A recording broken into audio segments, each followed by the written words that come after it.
We look at chapter 3.3 and talk about ordering of numbers. How do we know one number is greater than another number? And then we end on the idea of exponents. And so looking at that first discussion question, how do we know one number is greater than another whole number? It seems trivial, you just say it is. But if you've never thought about it, that's what we're going to investigate here. And so one way we can think about how we order whole numbers is through the method of just counting. When children learn how to count, it's a counting chant. They say 1, 2, 3, 4, 5, 6, 7, 8, 9, 10.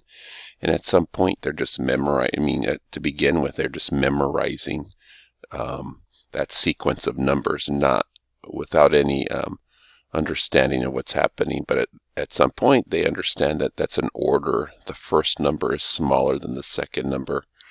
The third number represents a quantity more than the previous number. And so that's one way to recognize one is bigger than another.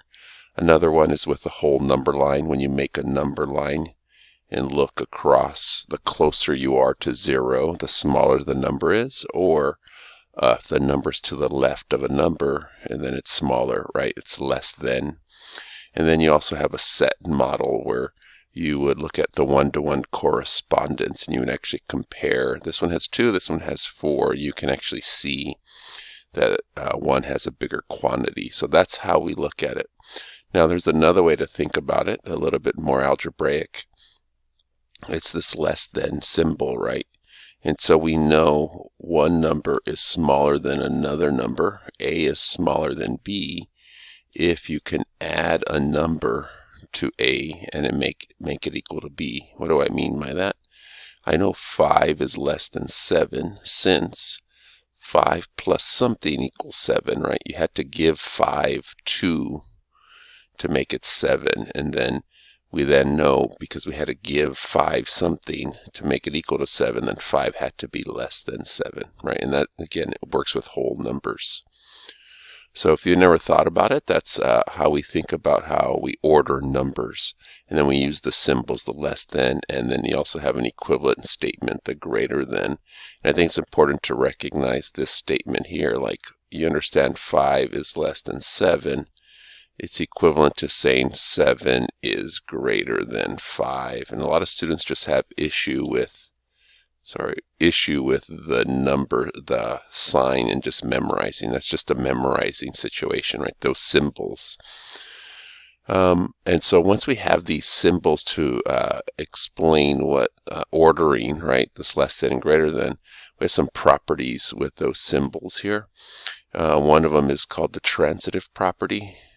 It's a famous property in mathematics, right? If A is less than B and B is less than C, then we know that A is less than C. And you can see it in the picture. A is smaller than B.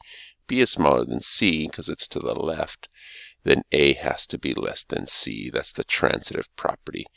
And that property holds for the less than or equal to sign, and it holds for the greater than or equal to sign symbols.